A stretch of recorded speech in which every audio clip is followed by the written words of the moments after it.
first of all, I want to give my condolences to Dikembe Mutombo's family. I had a chance to work with him way back in the day in Denver in the 90s, and I've known him through the years since, and he hadn't changed a bit. You talk about an extraordinary human being. He was definitely that. He just lit up the room whenever he walked in. Fantastic representative of the many causes that he believed in, especially in the NBA, and his impact more as a person, in my opinion, and as a humanitarian, is going to be missed than as a basketball player, even though, in my opinion, again, he was one of the all-time greatest. So, Dikembe, this is my little special tribute to you. Love you, and wish nothing but the best for your family. Coach, opening up this new season, what's the expectation? What's the motto for the year? Yeah. Look, I was excited. My guys hear my voice a lot, and so I try not to say too much to them during the summertime. I let them do their thing, and I got a great staff, and so I let them work with the staff, and I just sit there and watch. And even though I want to say something at times, I just bite my tongue and say it's not my place, because they're going to hear my voice sooner than later. And so Wes Wilcox, our assistant GM, he had suggested that I bring in a guest speaker to address the team, and so I started thinking about it, and I don't know, just one day it popped to me that there was something about mountain climbing, and I started doing some research, and there are a lot of similarities or parallels between mountain climbing and a mountain climbing team and an NBA team, and in one of the Michael Jordan of mountain climbing, in my opinion, I should say the Larry Bird, because he's Caucasian. The Larry Bird. I hope I don't get flack for that. I'm probably going to get a lot of flack for that. So if I offended anybody, I'm sorry. Just a little joke, but I apologize. So I did some research and came up with a guy named, found a guy, Ed Viesturs. And Ed is a guy that there are 14 peaks that are 8,000 meters or higher in the world, and he climbed all 14 of them. And there are 5 people in the world that did it without supplemental oxygen. He's one of the 5, and I think he's the only American that did it. And his last mountain that he climbed is the most deadliest. So he climbed Everest and all that other stuff, but the last one was Annapurna. And for every 3 people that climb that mountain, 1 dies. Yeah. So when you hit adversity in a mountain climbing team, with a mountain climbing team, your adversity is death. And so to be able to hear some of the things that they do in terms of preparation and their journey and all that stuff just hit home. You need teammates that are willing to sacrifice and that are loyal to the group. You need teammates that are extremely focused on the daily process.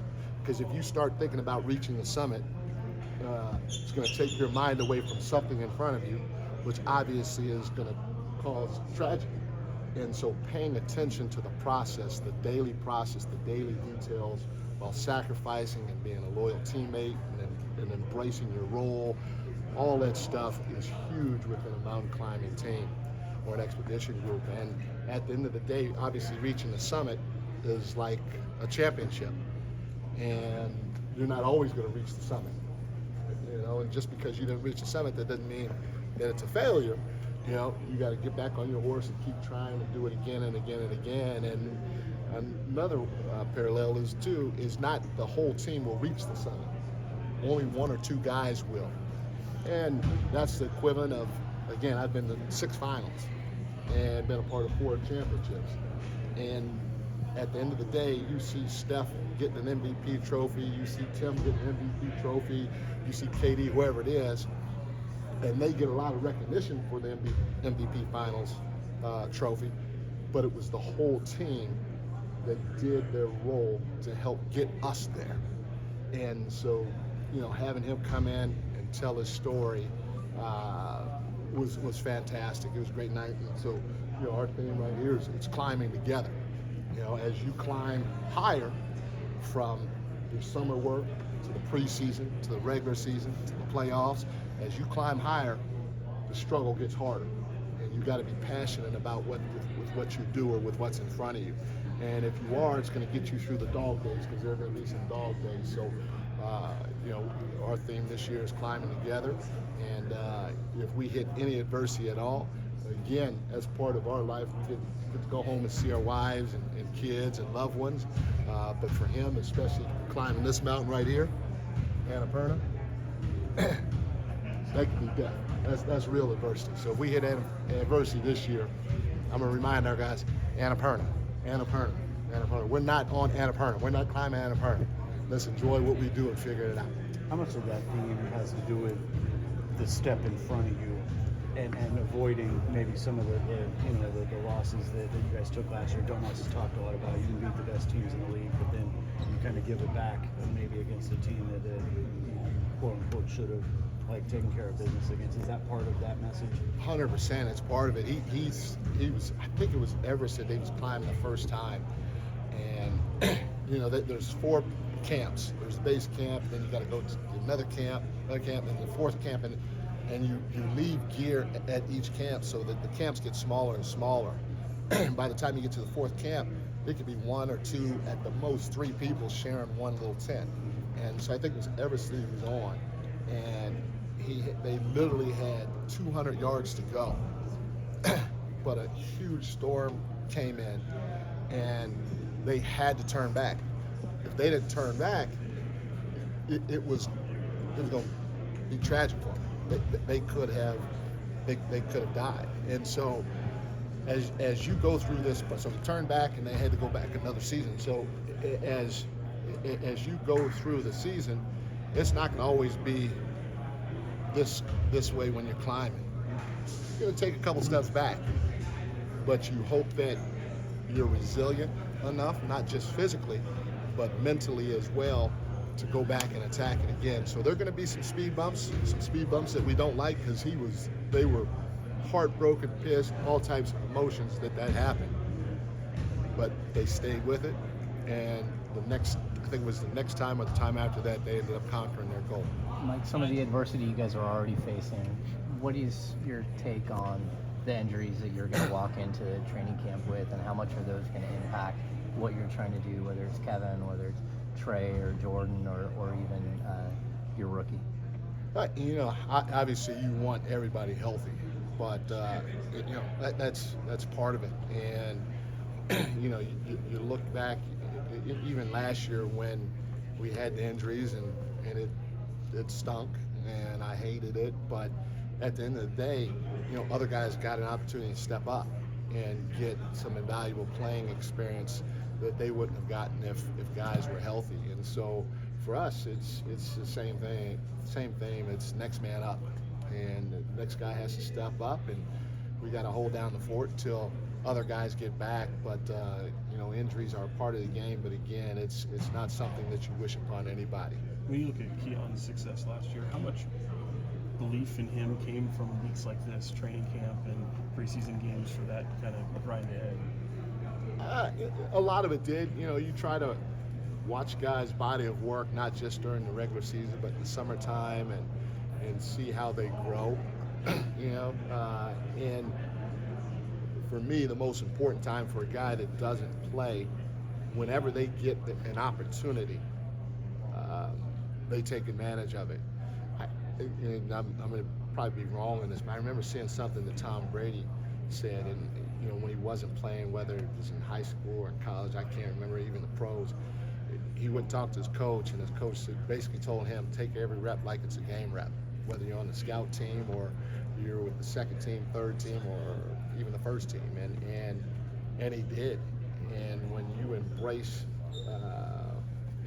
your opportunities like that, the sky's the limit. That's when you open guys' eyes. And for me, with Keon, we threw him into a blowout game in Houston when Fox was either hurt or he was out, and the 2 or 3 minutes he played that first time, I was thoroughly impressed.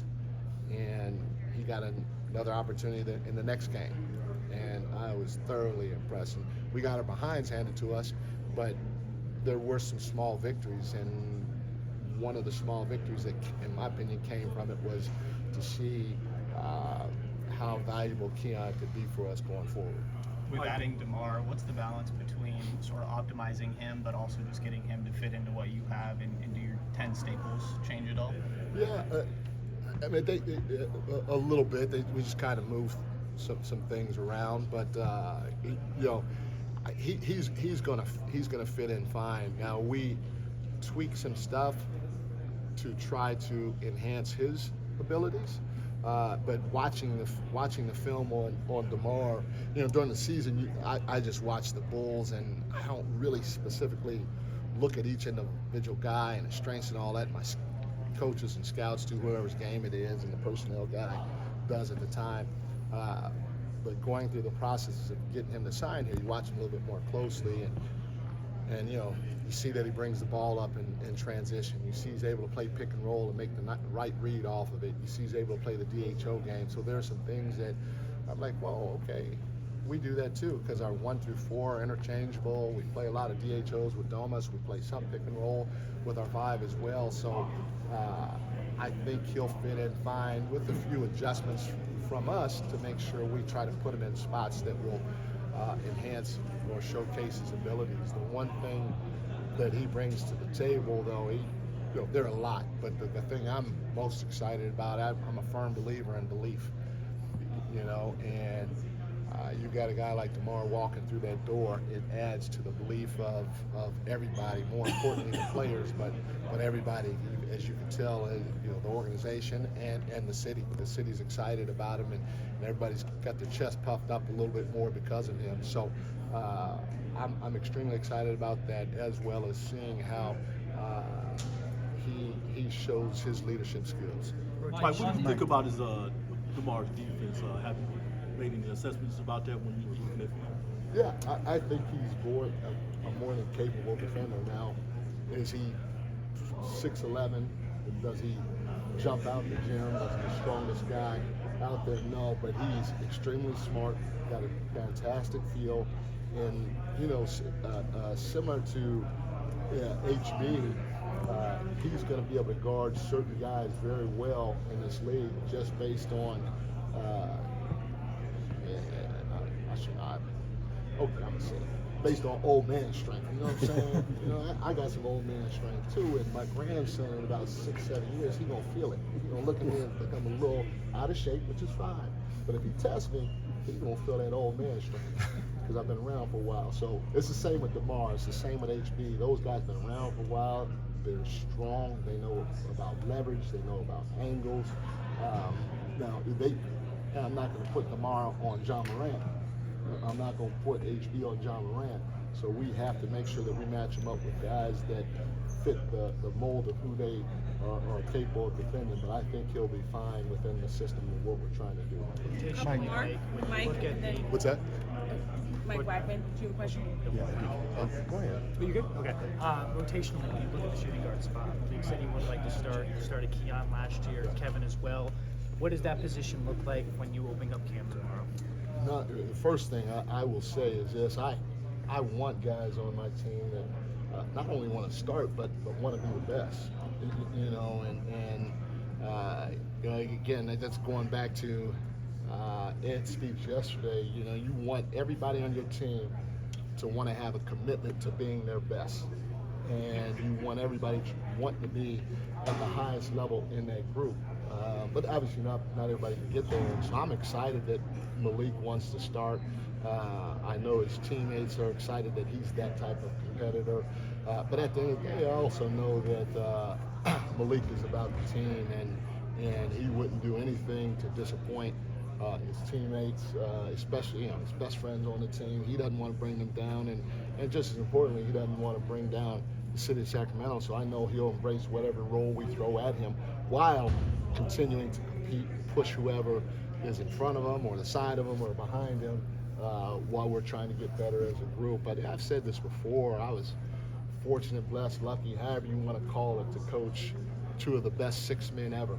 And one's in the Hall of Fame. I'm not sure if the other, in Manu Ginobili, Andre should be in the Hall of Fame relatively soon.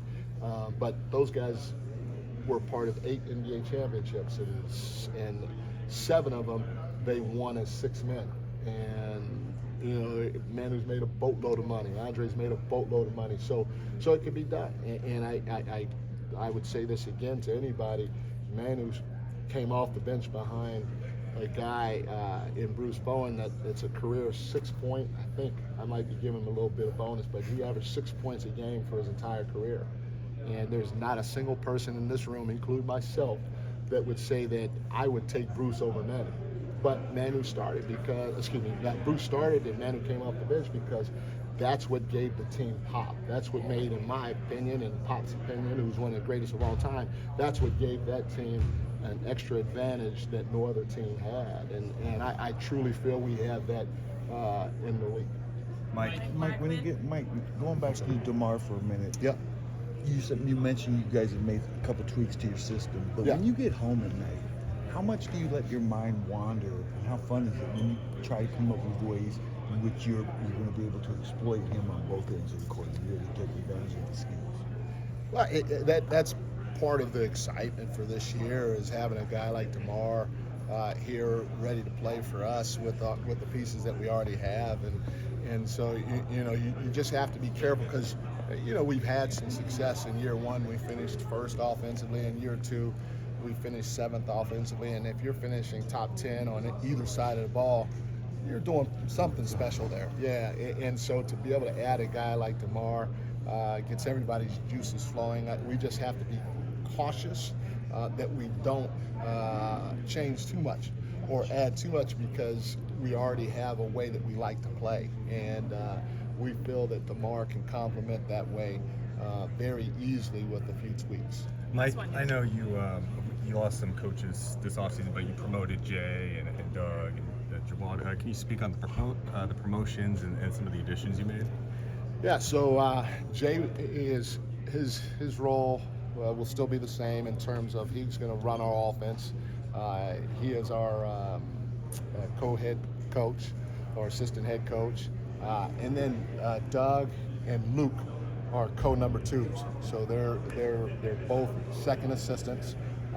Luke will run the defense, so he'll take Jordy's spot in terms of running the defense. And then we gave Jawad a bump. Jawad Williams, he's our director of player personnel as well as an assistant coach, so he handles all of that type of stuff. And then we added Jim Moran and Ricky Foy. Jim Moran was the head coach with Portland's G League team. He had been with a couple of teams as assistant coach. He's been with Portland before, Detroit before, and Jim played 10 years at Gran Canaria in ACB in Spain, and he, I think, is the only player in that club to have his jersey retired, because he played all 10 years there. So that's a little side note for Jim. And then Ricky Foy we added as an assistant coach. Ricky, I've known Ricky for years. He was on Mark Few's staff, so I met him. I was an assistant for Mark Few back when Mark was the head coach of the Pan Am American team for the Pan Am games in maybe 2013, maybe, I can't remember, 12 or something like that. And Ricky helped out the video and some scouting and stuff. Ricky is Italian. He played in the Italian pro league over there, and he was actually the one that helped get Domus to Gonzaga.